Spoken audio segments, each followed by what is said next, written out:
반갑습니다. 현대 엘리베이터에서 승강장 안전문 설계를 하고 있는 김경호 부장입니다. 반갑습니다.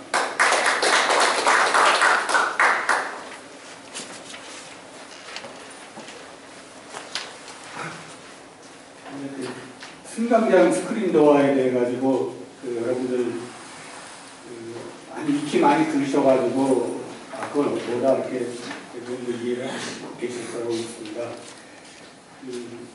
저희 승강장 스크린 도어가 저희 한국에 도입이 된 지가 2004년도에 광주 지하철에 처음으로 현대 엘리베이터에서 2개 역사에 시공을 함으로써 그때부터 이제 저희 대한민국의 승강장 스크린 도어라는 것을 쓴 거죠. 지금은 여러분도 아시다시피 서울시가 1호선부터 4호선에 서울 메트로에서 관할하는 게 한 114개 역사, 그다음에 5~8호선에서 한 130개 역사에서 한 250개 역사가 2004년도에 저희가 시작해서 2009년도에 다 설치가 됐습니다. 엄청나게 빠른 설치가 됐습니다. 지금 근데 그 부분에 대해서 이제 여러분들이 그거에 대해서는 알고 있지만 실제 관심 가지고 계셨던 분들은 이제 이해하고 계시는 그렇지 않은 분들은 어떤 식으로 되어 있고 그런 걸 궁금하실 것 같아서 간단하게 소개를 해드리겠습니다. 편안한 마음으로 들어주시기 바랍니다. 먼저 승강장 안전문의 개요에 대해서 좀 설명을 드리고요. 다음에 이제 승강장 안전문의 종료 및 기본 구성에 대해서 말씀드리고, 시스템이 어떻게 구성되는 거하고, 이게 안전장치는 어떤 것들이 있다는 말씀을 드리고자 합니다.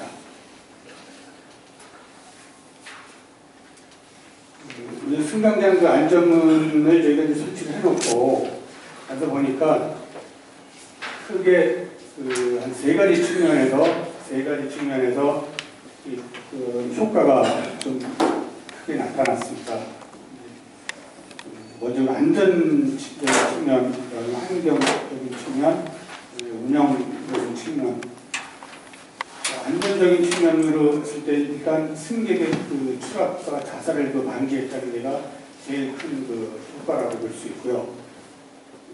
이 승강장 안전문을 설치하기 이전에는 거의 한 1년에 한 20~30명씩 자살 내지는 어떤 추락에 의한 사고로 다치거나 이렇게 사망하는 경우가 발생했다고 실제 서울시의 승강장 안전문을 설치하고 나서 설치된 역사에서는 사망사고가 한 건도 발생하지 않았다 이렇게 보고가 되고 있습니다. 그 다음에 승무원의 스트레스를 상당히 감소시켰다.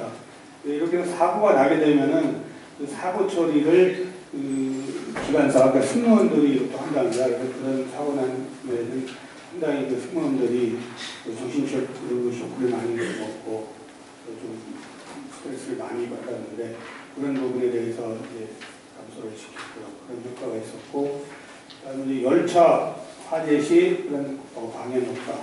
이제 특히 지하 역사 같은 경우에는 또 안전 밀폐형이라 그래가지고 완전히 승강장과 궤도를 격리시키는 그런 구조입니다. 그러다 보니까 열차라든가 화재가 났거나 했을 때 그런 방연 효과를 안전문 설치함으로써의 설치 효과라고 볼 수 있습니다. 그다음에 환경적인 측면에서의 큰 효과로서는 공조 효율 증가로 에너지 절감을 극대화했다. 실제 승강장 안전문이 설치되지 않은 역, 코레일 구간 1호선이라든가 이런 게 아직도 많이 있습니다. 그런 부분에는 특히 여름에 상당히 열차가 진입하거나 그럴 때 열차 풍에 의해 가지고 뜨거운 바람, 그런 불쾌감을 느끼고 많이 됩니다. 근데 승강장에는 냉방 장치가 되어 있습니다. 난방은 안 돼 있어도요. 일반 지하역사에 냉방이 지하되어 있는데 이 승강장 안전문을 설치함으로써 상당히 그 공조 효율이라든가 그런 건 상당히 증가가 돼서 그 설치 효과가 있고요. 그다음에 말씀드린 대로 열작품에 대해 가지고 그런 뭐 불쾌한 그런 게 해소가 됐고, 그다음에 방음 방진 효과로 승강장 필요성이 상당히 향상됐습니다. 그런 그 상황으로서는 일단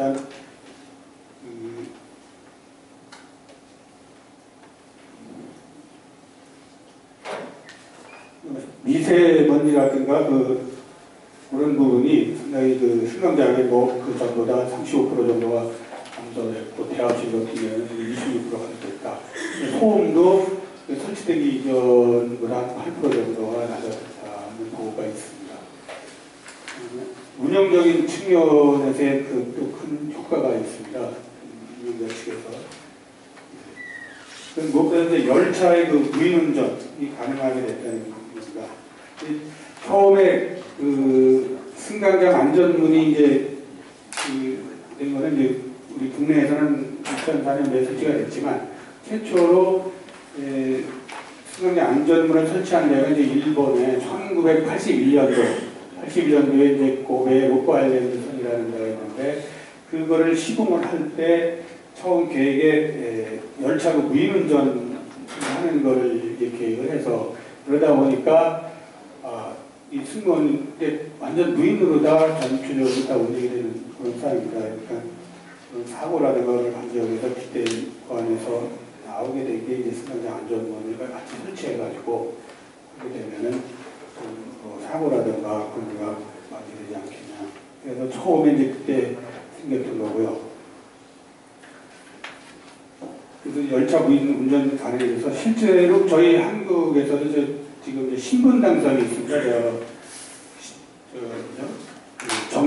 정자역에서 강남역까지 완전히 무인 운전다 지금 운영이 되고 있습니다. 승강장 스크린도와 설치가 그렇게 되어 있고요. 그다음에 고속 통과 운전이 가능해졌다. 이 안전문을 설치함으로써 그 전에는 이제 역마다 역을 통과할 때는 반드시 뭐 정차를 하거나 편의운전을 했는데, 저희가 그 안전문을 설치함으로는 바로 그냥 고속 급행열차는 그냥 통과하게 되는 그런 시스템이 좀 갖춰져 있습니다. 특히 지금 이렇게 고속 통과하면서 운행되고 있는 지하철 9호선, 또 인천 국제공항철도가 급행은 바로바로 통과하면서 위험성을 배제를 시켰습니다. 그다음에 뭐 승객 이동성이 많이 향상이 됐고요. 또 광고 효과도 기대됐다. 이 광고 효과 쪽은 그 승강장 안전문에다가 그런 광고판 그런 거를 좀 붙여가지고 또 운영하는 측면에서 그 부분을 이용을 해서 많은 수익을 또 창출하고 이렇게 그래서 그 운영하는 측에서는 일종의 효과를 보고 있는 것 같습니다. 그다음에 승강장의 방송 효과 정도 같은 데가 있고요.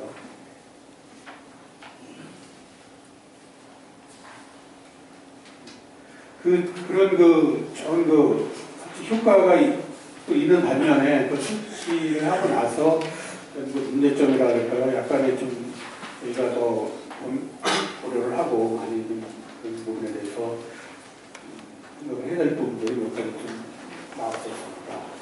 이제 안전 측면과 운영적 측면에서 볼 수 있는데요.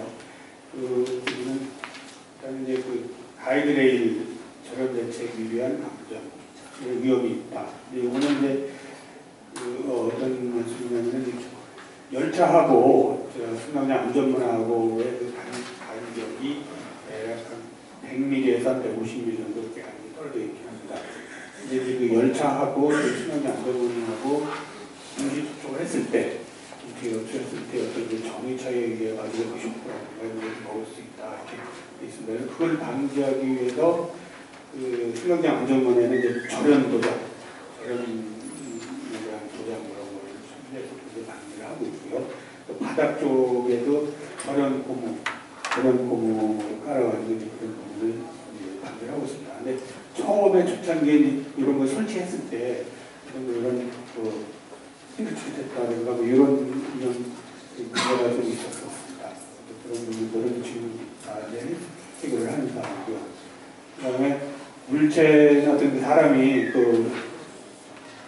간격이 한 150m 정도 되다 보니까 거기에 끼어가지고 그 위험성이 또 안전적인 측면에서 문제점이라고 볼 수 있습니다.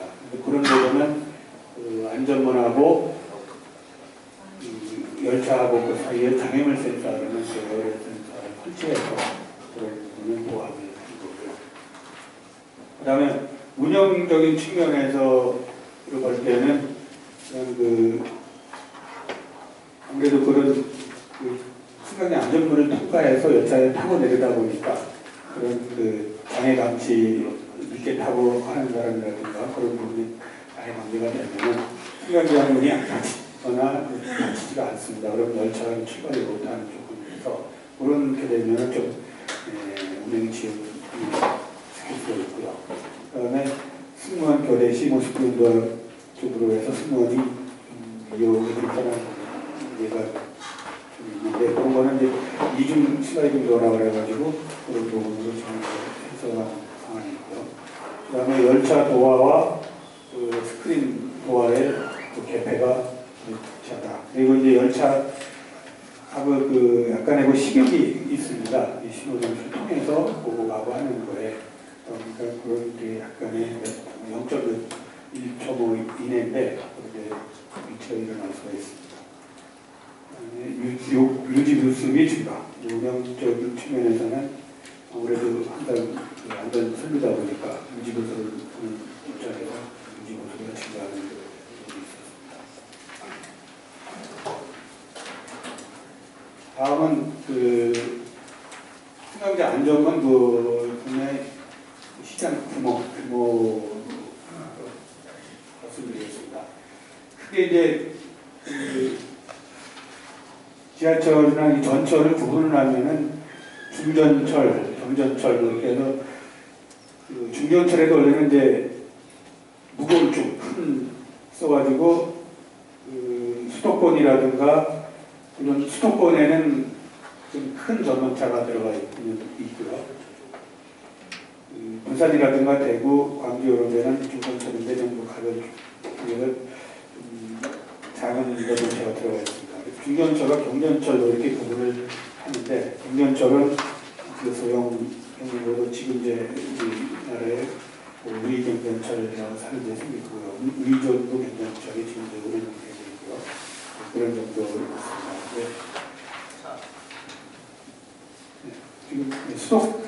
지금 지역적으로는 이제 수도권이 이제 서울, 인천, 경기도 이를 포함해서 전체 역사가 한 643개 역사가 있는데 그 중에 한 428개 역사가 끝났고 장애 역사가 215개 역사가 아직도 남아있는 상황이고 전체적으로는 지금 이제 한 50% 지금 한 1258개 역사 정도가 지금 이제 있습니다. 근데 이 중에 한 635개 역사가 지금 승강장 안전도가 설치가 된 거고요. 그리고 623개 역사가 아직도 남아 있습니다. 네. 지금 이제 저희가 이렇게 한 50%가 설치된 거는 정말 엄청나게 많이 설치되어 있는 겁니다. 일본 같은 데가 1981년도에 세계에서 최초로 이게 설치가 됐다고 하지만 일본은 아직도 조금 한개 노선 이 정도 신설되는데 그런 데로만 해가지고 아직 극히 설치되는 그 수량이 적고요. 그보다 약 20년 늦게 시작한 저희 나라는 거의 절반 이상이 설치되어 있고 한 도시로서는 한 도시가 전체적으로 이 승강장 안전문에 설치된 나라는 저희뿐이 없습니다. 그런 거 보면은 참 제가 이거를 하면서 제가 이거 담당자로서 참 느끼는 게 참 우리나라 대한민국 국민성이라고요. 참 대단한 민족이고요. 대단한 그거를 생각됩니다. 한번 시작하니까 끝나고 근데 일본 같은 데는 아직도 그냥 이거 할까 말까 저거 할까 이것 째고 저것 째고 하다고 아직도 설치가 안 돼서 안에 안전사고 오류가 많이 일어나는 그런 상황입니다. 제가 좀 초반에 너무 시간을 끌어서 빨리 진행하도록 하겠습니다. 그다음에 해외 시장을 저희가 이렇게 물어보면은 아시아, 유럽 북이 있는데 전체적으로는 약 역사수로 따지자면 한 만, 그래서 13,000 역사 정도 해서 아직 세계적으로는 시장 규모는 엄청나게 많이 있습니다. 그 다음에 좀 진행하겠습니다. 그 승강기 안전문의 종류로는 크게 완전 밀폐형, 반밀폐형, 이렇게 난간형 형태에서 세 가지로 일반적으로 구분을 해서 하고 있습니다. 완전 밀폐형은 이대로 완전 정리를 시키는 거고요. 반밀폐형은 상부. 난간형은 한 어깨 높이, 그러니까 일정한 2m 정도 높이로 해서 설치되는데, 난간형은 지상 역사에 좀 설치합니다. 서울에도 이제 강변역하고 건대입구역에 난간형으로, 그다음에 대구 지하철 3호선 30개역에 난간형이 설치가 되어 있습니다. 이거는 밀폐 방식에 대한 성능 비교인데요. 이걸 다 적어가지고 쓰겠습니다.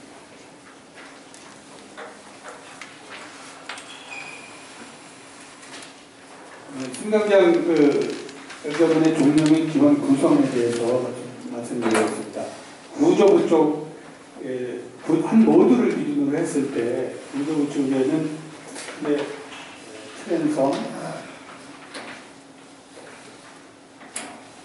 트랜섬, 그다음에 헤더박스, 고정도와 가이드레일, 가동도와 비상도와 수직비 나옵니다.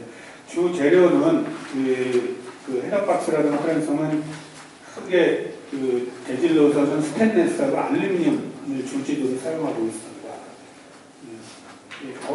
알루미늄이 유의장성이라든가 이런 가공성, 제작성이 좋다 보니까 초기에는 이제 저희가 스테인리스 타입으로 도입을 해가지고 했는데 지금은 거의 대부분이 국내에 설치되는 거는 이제 알루미늄 주재질로 해가지고 설치하고 있고요. 강화 유리 부분은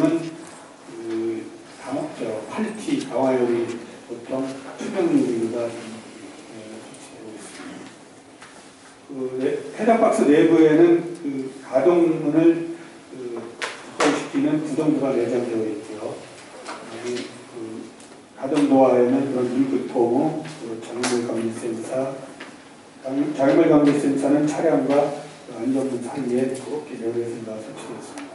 그 다음에 수동 개방 장치가 가동문 선로 쪽에서 나올 수 있고 비상시에 탈출 가능하도록 이런 수동 개방 장치가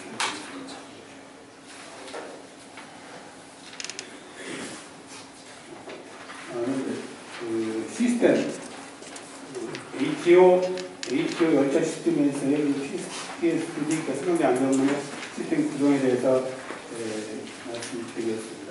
ATO라면 이제 오토매틱 트레인 오퍼레이션이라고 해가지고요. 열차의 자동 운전 기능이 있는 그런 상태에서의 저희 승강장 안전문의 구성을 설명드리겠습니다.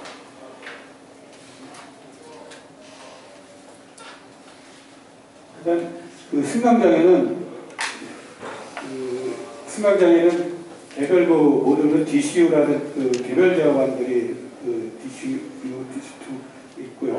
그 다음에 이제 승강장 쪽에 맨 앞에는 OP라고 해가지고 승무원 조작반, 그 다음에 중간에 이제 용무원 조작반 있고, 승강장 종합제어관이 있습니다. 종합제어관인데, 종합제어관과 DCU 개별제어관에는 어떤 실선으로 연결이 돼서 종합제어관에서의 지령이라든가 열린 닫힘을 하고 있고요. 그 다음에 거기 종합제어관, 개별제어관의 상태, 그런 거를 저희 종합제어관의 모니터링에서 다 이력을 관리를 하고 있습니다. 그 움직이는 거는 이런 신호장치에서 받아가지고 지정을 하고요. 종합제어관의 모니터링에서 나오는 그런 모든 상황은 저희 과초관 반대쪽으로도 또 보내는 부분이 있습니다. 그리고 요 신호 시스템과 저희 그 수정장 스크린 도어의 그 관련된 그 인터페이스랑을 말씀드리겠습니다. 요건 하나의 그 예인데요.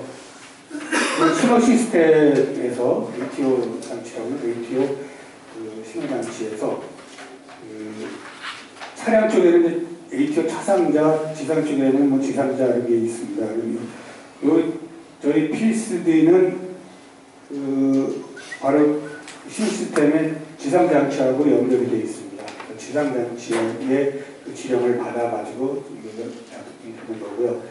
그다음에 그 열린 동작을 한번 보시게 되면은 그 지상 장치에서 차량 쪽에 차량문을 열으라는 지령과 차량대를 통해서 PSD 종합제어반에 전동차가 정시 정체됐다는 거 PSD를 열어라는 지령을 종합제어반을 내리게 되면 우리 그 PSD 그 안전망 그 종합제어반에서 각 개별 도어 쪽으로 도어를 열어라는 지령을 하게 됩니다. 그래서 그리고 또 닫혀라는 지령을 지령에서 받으면은 그걸 수행을 하고 PSD 종합제어반에서는 ATO 그 시스템 쪽으로 PSD 도어가 닫혔다. 이거 보내고 차량 쪽에서도 ATO 신호 쪽으로 닫혔다는 걸 보내므로써 열차를 이제 출발시키게 되는 그런 시스템입니다.